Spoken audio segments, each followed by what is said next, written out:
What excites you the most about the future for people analytics? On the future, I think there is a few forces that are really exciting.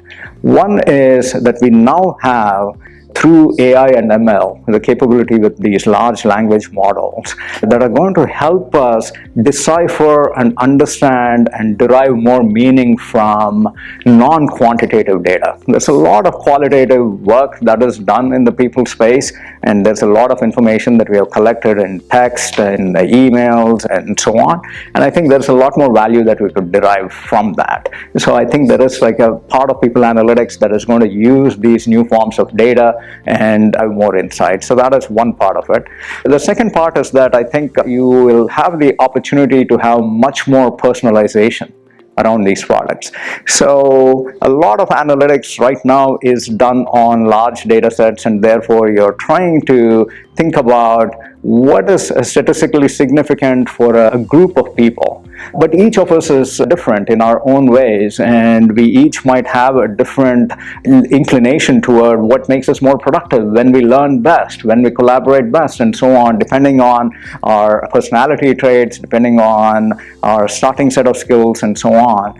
I actually think that by training these corpuses based on your own data, how you have learned in the past, who you interact with, what times you like to take your meetings, when you like your focus time, we might be able to have a much more personalized experience for you that rests on top of the basics of social sciences and then is fine-tuned to your particular circumstances.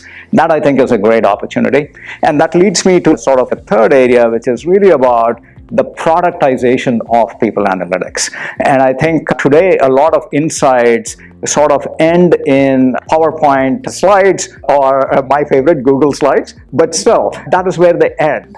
But I do think that there is a new set of amazing tools that are all using different types of HR technology, and so I think for people analytics, we'll be able to infuse our insights and push them in through products that everyone can use. Managers, leaders, individual employees, they can all use these tools, and that I think is very exciting too. What's your biggest concern about the future of people analytics?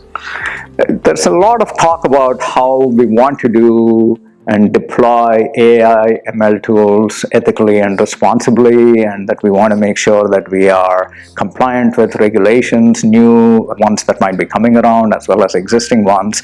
And so I think about it similarly for people analytics too. I would love for every organization to commit to a standard of what is ethical and responsible use of people analytics. There are certain things that make me cringe for the profession when I hear about employee monitoring, whether they're tracking your keyboard strokes or monitoring whether you're like looking at the screen and things like that.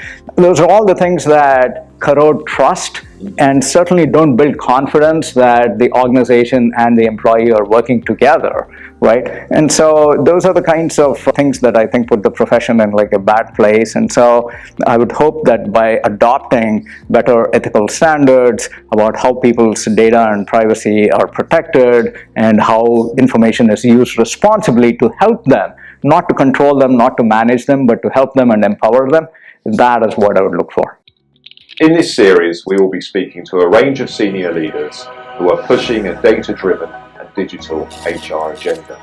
Make sure that you subscribe via your podcast app of choice and also via our YouTube channel for free and regular interviews with the digital HR leaders of the future.